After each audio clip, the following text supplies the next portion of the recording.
Throughout all 9 of Louisiana's coastal parishes, only a mandatory evacuation drew the attention of storm-tested residents. Anything less was inadequate. In New Orleans, Orleans Parish, no such mandatory evacuation order had ever been issued during the course of the city's 287-year history. This was not to imply that New Orleans had never before been in harm's way, the object of a natural disaster. In fact, it had never been out of peril. The city was founded in 1718 by the Sieur de Bienville, a French-Canadian nobleman who believed that the Mississippi River was in crying need of an ocean port. Bienville selected a tract of relatively high ground along an eastward curve in the Mississippi River. Bienville calculated that it was about 10 feet above sea level. It was probably not quite that high, but the site was distinctly above the surrounding waters in those early days. In his view, the site was a great natural port, allowing access to the river, which lay along the southern edge, as well as Lake Pontchartrain, about 3 miles to the north by way of Bayou St. John. During the first year, as Bienville was laying out the first roads in his new city with the help of 60 or 70 laborers, the Mississippi River swelled and put New Orleans, such as it was, under nearly a foot of water. The area's proclivity toward flooding worried Bienville.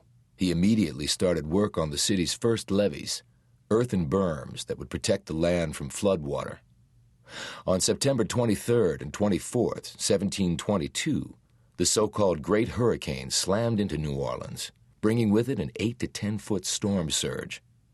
The town, for all practical purposes, ceased to exist. The stubborn Bienville would have saved a great many people future trouble if only he had abandoned the city right then and moved New Orleans inland. But there was an economic reason for keeping New Orleans where it was. In the 18th century, sailing a fully laden ship up a swift-flowing river such as the Mississippi was achingly difficult and, at times, utterly impossible. Sandbars were a particularly meddlesome navigation obstacle. For the sake of commerce, the port of New Orleans stayed put. There was money to be made in the burgeoning river port, and that's what mattered most. Traders were bolstered by unflappable engineers. The river, they insisted, could be tamed with the proper dikes and levees. Charged with keeping the city dry, the U.S. government did build miles of levees. The levees were to be foolproof bulwarks against both the seasonal flooding of the river and storm surges from the sea, via Lake Pontchartrain. Sometimes, however, those levees didn't work. In 1849, during the Mexican-American War, the collapse of one near the Carrollton neighborhood of uptown New Orleans sent a cascade of water surging through the Crescent City. Ultimately, more than 200 city blocks were inundated with floodwaters. For more than 6 weeks, New Orleans rotted, submerged underwater. The Great Storm of 1909 had Category 4 hurricane-force winds, causing Lake Pontchartrain to flood along the south shore, killing hundreds in the New Orleans area. In 1927, the city faced the wrath of the Great Mississippi Flood that devastated the lower Mississippi Valley. Still, for modern New Orleans residents, peace of mind came from the system of levees and flood walls that protected the city from surrounding water, whether from the lake, river, sea, or in the form of rain, the sky. New Orleans levee walls were typically 10 to 15 feet high, forming the sides of the saucer in which New Orleans sits. The system of levees was overseen by the U.S. Army Corps of Engineers, which had 1,300 employees in the New Orleans office. The New Orleans District of the Corps administered 30,000 square miles, all of southern Louisiana, the most complex section of the United States in terms of water control, and at the same time, the busiest, measured by shipping traffic. If engineering a reliable way to satisfy all the construction demands wasn't sensitive enough, the Corps also had to balance itself between the often conflicting interests of parochial Louisiana politicians and federal officials.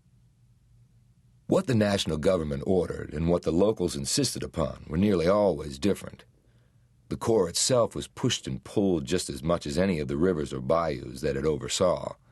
Because of the extraneous projects and inefficiencies that resulted, By 2005, it was overseeing a system of levees in New Orleans based on 50-year-old engineering and suspect construction techniques. Meanwhile, as the politicians bickered and the Corps dawdled, the threat of flooding in New Orleans constantly grew. Through coastal erosion and man-made engineering mistakes, nearly 1 million acres of buffering wetlands in southern Louisiana disappeared between 1930 and 2005. Louisiana lost coastal marshland in 20 parishes, a swath roughly equivalent to the acreage of Delaware. The reasons were many. As a result of the 1927 flood, the U.S. Army Corps of Engineers started channeling the Mississippi River, which had ugly, unintended consequences. Because the Mississippi was controlled by levees that kept it on one path, all of its sediment was deposited into the Gulf of Mexico, instead of spreading out along the coast, where it would build up in wetland areas. Another reason the coastline receded lay with the disruptive and long-lasting effect of massive construction projects. Oil companies installed miles of crisscrossing pipelines. Traditionally, oil was extracted from land or offshore, but new technologies allowed drilling in the coastal area known as America's wetlands.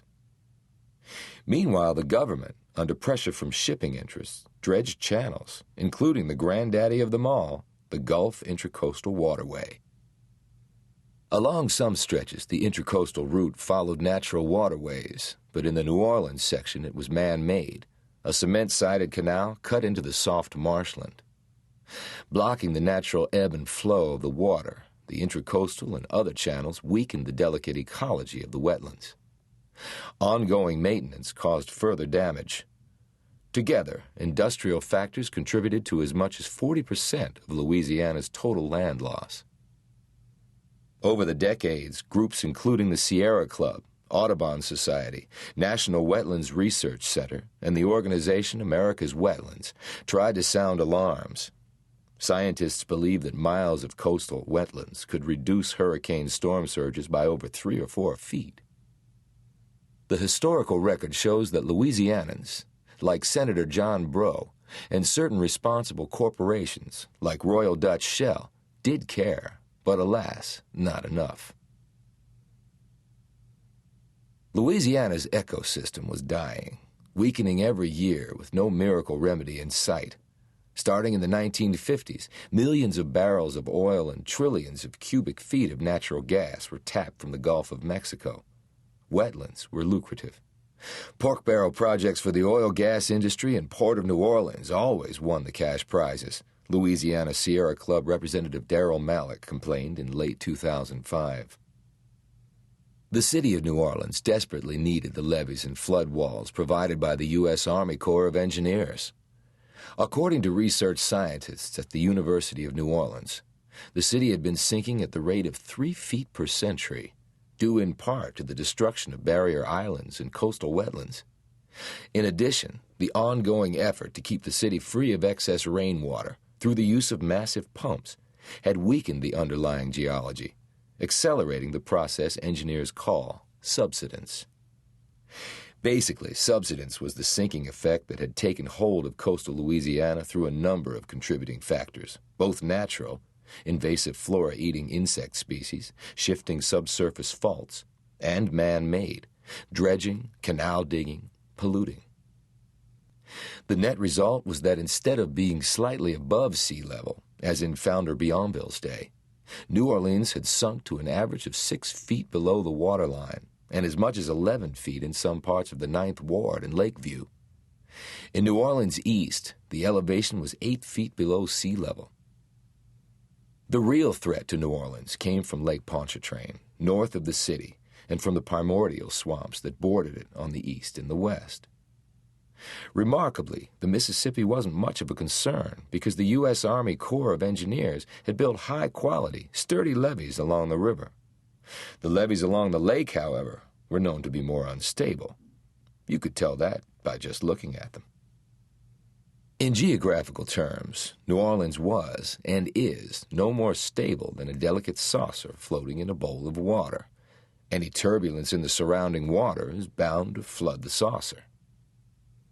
In view of the city's close proximity to the Gulf of Mexico, Turbulence in the surrounding area was inevitable. Most experts ranked a hurricane in New Orleans with an earthquake in California.